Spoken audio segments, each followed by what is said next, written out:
கொடுமை. சார் கடந்த மீட்டிங்லலாம் பார்த்தீங்கன்னா ஓசி பயணம் போகிறாங்க அப்படின்னு விஜய் பேசியிருந்தாரு. திராவிட கட்சிகள் பணம் கொடுத்து ஏமாற்ற பார்க்குறாங்க உரிமை தொகை பேரில் சொல்லிட்டு. இப்போ நானும் ஆட்சிக்கு வந்தால் 2500 தருவேன், இல்லை மகளிருக்கு இலவச பணம் தான். அவர் என்ன மாதிரி கோட்பாடுல கொண்டு அது இந்த கட்சிகளினுடைய நீட்சி தான். அவருக்கு தனித்த ஒரு தத்துவமோ ஒரு பாதையோ கோட்பாடோ என் தம்பி கிடையாது. அவர் திராவிடம் தமிழ் தேசியம் ஒண்ணுங்கும் போதே அவருக்கு தனித்த பார்வையோ ஒரு திட்டமோ இல்லை. உங்களுக்கு அது புரிஞ்சுக்கணும். சினிமா வேற சித்தாந்தம் வேற, ரெண்டையும் போட்டு குழப்பிக்க கூடாது. உங்களுக்கு விளங்குதா? அவர் இப்ப இங்க இருக்கிறவங்களே அதிமுக ஊழலை எதுக்குறீங்கன்னா, அதிமுக ஊழல் கட்சின்னா அந்த ஊழல் கட்சியில் அமைச்சராக இருந்தவங்க எல்லாம் கூட இருக்காங்க. அதிகபட்சமா அதிமுக உறுப்பினர்கள் இங்க இருக்கிறாங்க. அப்ப அதிமுகவின் இன்னொரு கட்சி நீட்சி மாதிரி தான் இது இருக்குது.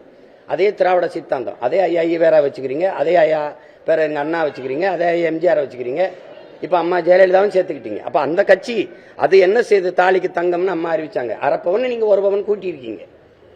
என்ன 10 ஆண்டு ஆயிடுச்சுல, கொஞ்சம் டெவலப் ஆயிருக்குல்ல, வளர்ந்துருக்குல்ல. இவர் போன தடவை 1000 கொடுத்தாரு ஐயா ஸ்டாலின்.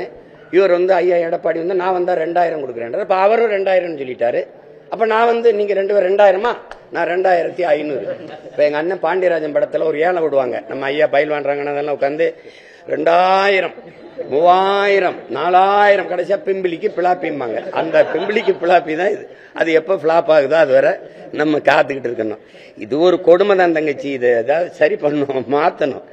இது என ஒரு இலவசம் பெற வேண்டிய ஏழ்மை வறுமை நிலை இல்லாம என் மக்களின் வாழ்க்கை தரத்தை உயர்த்துவேன்னு ஒருத்தன் சொல்ல மாட்டான். சொல்ற எங்களையும் கவனிக்க மாட்டான். இதுதான் பிரச்சனையே. எதுக்கு இலவசம் தங்கச்சி? நான் ஒரு கேள்வி கேட்கிறேன் இந்த எல்லார்கிட்டையும்.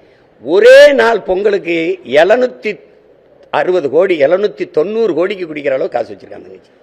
ஒரு படம் இப்போ என் தம்பி விஜய் படமே வந்தாலே முதல் நாள் முதல் காட்சி 34 கோடி வசூலிக்குது தங்கச்சி. 34 கோடி பொழுதுபோக்குக்கும் மதுவுக்கும் செலவு பண்றதுக்கு காசு இருக்கிறவனுக்கு எதுக்கு இலவசம் கொடுக்குற தங்கச்சி? சொல்லுங்க, எதுக்கு கொடுக்குற? மக்களின் அறிவை, மக்களின் உடலாற்றலை, அறிவாற்றலை உழைப்பில் ஈடுபடுத்தி உற்பத்தியை பெருக்கணும். அந்த நாடு தான் வாழும் வளரும். உட்காரு, நான் காசு தர்றேன்னா அந்த காசை எங்க இருந்து எடுப்பேன்? நீ என்ன எங்க பாட்டன் சோழ பரம்பரையா சொந்த சொத்தை வித்துட்டு எங்களுக்கு கொடுக்குற? நீ கடன் வாங்கி யாரை காட்டி கடன் வாங்குற? என்னைய காட்டி தான் கடன் வாங்குறான், உங்களை காட்டி தான் கடன் வாங்குறாங்க. இந்த மக்கள்கிட்ட நான் வரியை போட்டுக்கிருவேன், இவ்வளவு வரியை ஏத்திக்கிருவேன். பேருந்து கட்டணம் உயர்தா இல்லையா? இலவசம்ங்கிற, இலவசமா கொடுத்துட்டு அந்த பேருந்தே இலவசம். ஓட்டுநர் நடத்துறதுக்கு சம்பளத்தை யார் காசுல இருந்து கொடுப்ப? சொந்த காசா? சரி, பேருந்தை சீரமைக்கணும், அது எந்த காசு? எரிபொருள் நிரப்பணும், அது எந்த காசு? இலவசமா என் மக்கள் யார் கேட்டது? தரமா கொடு, குறைந்த ஒரு நியாயமான கட்டடம் இல்லையா? ஒரு கட்டுமான விலைக்கு ஒரே அளவுக்கு சீரா ஒரு விலையை தீர்மானிச்சு இதுல பயணம் செய்யுங்க. நல்ல தரமான பேருந்தை நான் தாரேன், நல்ல சாலை. இதுதான் மக்கள் கேட்கிறாங்க. இதுதான் மக்கள் கேட்கிறாங்க. பஸ் இலவசம், சிலிண்டர் இலவசம், அப்புறம் வேற என்ன இலவசம்?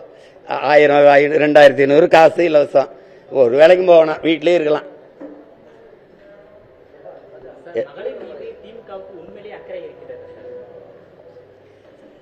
அக்கறை இருக்கிறதுனால தான் 5000 போட்டிருக்காங்க.